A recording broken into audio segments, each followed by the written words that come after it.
Hi hello అందరు ఎలా ఉన్నారు? బాగున్నారా? క్రేజీ జోష్ యూట్యూబ్ ఛానల్ స్వాగతం. ఇదైతే కొత్తకొండ వీరభద్రుని జాతర అండి. ఒకసారి అయితే చూద్దాము ఎలా ఉంది ఏంటి అనేది. నేనైతే కొత్తకొండ వీరభద్రుని రథాలు అని ఒక లాంగ్ వీడియో చేశానండి. అందులో రథాల ఒక ప్రత్యేకత అని ఒక ప్రత్యేకత అయితే చెప్పడం జరిగింది. ఇదైతే కొత్తకొండ వీరభద్రుని జాతర ఇప్పుడు జరుగుతుందంటే ఖచ్చితంగా ఇయర్లీ వన్స్ జరుగుతుందండి. సంవత్సరానికి ఒకసారి జరుగుతుంది. అది జనవరి నెలలో జనవరి 13, 14, 15 లేకపోతే 14, 15, 16 అలాగా జరుగుతాయండి. భోగి, సంక్రాంతి, కనుమ ఈ 3 దినాలలో జరుగుతుందండి. ఇది 10-15 రోజుల పాటు జరిగే జాతర అన్నమాట. ఇది ఈ సమయంలో వీరభద్రునికి బ్రహ్మోత్సవాలు చేస్తారు. ఇంకా అగ్నిగుండాలు అని, ఇంకా బ్రహ్మోత్సవాలని, త్రిశూలం అని, ఇంకా చాలా రకాలైనవి చేస్తారు. నేనైతే ఫస్ట్ షాట్ ఈ దేవుందే పెట్టానండి. నేను గుట్ట పైన ఉంటుందని చెప్పాను కదా, దేవుడు గుట్టపై నుండి కిందికి వచ్చాడని చెప్పాను కదా. వీరభద్రుని రథాలలో కొత్తపల్లి రథాలు, వీరభద్రుని రథాలు అని పెట్టాను. ఆ గుట్ట ఇదేనండి. అలా అంత దూరం ఉంటుంది కూడా పచ్చటి గడ్డి, జలం అక్కడ వాటర్ అనేది బాగానే ఉంటుందండి. అది ఎప్పటికి ఎక్కడి నుండి వస్తుందో కానీ ఒక సొరంగంలాగా వస్తుందన్నమాట. ఇందులోకి వెళ్ళి ఇలాగ పచ్చటి అడవి అన్నమాట. ఈ అడవి అందుకోసమే ఆ గోవుల కాపరి ఇక్కడికి వెళ్ళి గోవులను మేపుతుండగా ఆ ఇడ్లు మాయమవడంతో అక్కడ వీరభద్రుడు ఉన్నాడని తెలిసిందని చెప్పాను కదా. అక్కడికి వెళ్తే త్రిశూలం ఉంటుంది. అక్కడ నుండి దేవుడి కిందికి రావడం జరిగింది. మనమైతే ఇంకా అక్కడ గుట్టకు సంబంధించి అయితే అదంతా చూసాము. ఇప్పుడైతే దారి అయితే ఏర్పాటు చేస్తున్నారండి. ఒక అప్పుడు లేదు కానీ ఇప్పుడైతే దారి అయితే ఏర్పాటు చేస్తున్నారు. ఇప్పుడైతే మనం గుడి ప్రాంగణం అయితే చూస్తామండి. ఓవరాల్ చుట్టూ గుడి చూసుకుంటాం అన్నమాట. ఇది ఆ గుడి ఇలాగ చాలా విస్తీర్ణంలో కట్టారండి. ఈ గుళ్ళో మంచిగా ఇప్పుడైతే ఈ భోగి రోజు అయితే ఇక్కడ రథం తిరగడం, ఈరబోనంతో రథం తిరగడం జరుగుతుందండి. ఆ రథాన్ని కూడా చూపించడం జరుగుతుంది. ఇలాగ చుట్టూ చూసాక అలాగ తిరిగిన తర్వాతనే భక్తులు వెళ్ళి దర్శించుకోవడం, అక్కడ మొక్కులు పెట్టడం అనేది అయితే జరుగుతుందండి. అదైతే దామర గ్రామం నుండి, అది కూడా యాదవుడేనండి. ఫస్ట్ చూసిన వాళ్ళకైతే మేకరథం అని కడతారు ఈరబోనంతో. ఆ రథం అదేనండి. ఈ రథం తిరిగాకే ప్రత్యేక పూజలు చేశాకే భక్తులు వెళ్ళి దర్శించుకోవడం జరుగుతుందండి. ముందుగా వెళ్తే దేవుడు మాత్రం ఒప్పుకోడు అన్నమాట ఆయన దర్శనానికి. ఈ భోగి రోజు, కనుమ రోజు అలాగా ఆ రథం తిరిగిన తర్వాతనే ఈరబోనంతో సహా దేవుని ఊరేగింపు జరిగిన తర్వాతనే మనం దర్శించుకోవడం జరుగుతుంది. ఫస్ట్ పెట్టిన షాట్ ఇదేనండి. ఇది పెట్టాకనే చాలా లైక్స్ రావడం, అలాగా నాకు యూట్యూబ్ ఛానల్ మీద ఇంట్రెస్ట్ అయితే కడిగిందనమాట. అదేనండి గోపురం. ఇంకా చాలా విస్తీర్ణంలో ఉంటుంది. మా చుట్టుపక్కల కళ్యాణాలకు కూడా వీరభద్రుని గుళ్ళో చేసుకోవచ్చు అన్నమాట. అందరూ ఒకేలాగా ఉండరు కదండి. కొంచెం పేదవాళ్ళు కూడా ఉంటారు కదా. ప్రధాన పూజారితో చెప్తే కొన్ని రోజుల ముందు చెప్తే 5-10 రోజుల ముందు చెప్తే సరే అమ్మ ఈరోజు చేసుకోవచ్చు అని చెప్తే ఆ గుళ్ళో కళ్యాణం కూడా జరుగుతుందండి.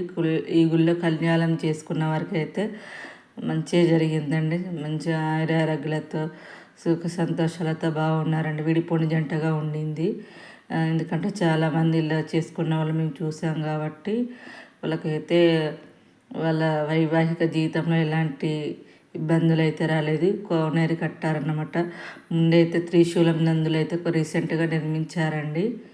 అదేనన్నమాట. గుట్ట నుండి వచ్చి ఇక్కడ దేవుడు మెరిసాడన్నమాట. ఇంకా ఇక్కడనైతే వీరభద్రుని పురాతన విగ్రహం అన్నమాట. ఇక్కడ ఇక్కడ ఈయనకైతే గుమ్మడికాయ కూర మీసాలు అన్నమాట.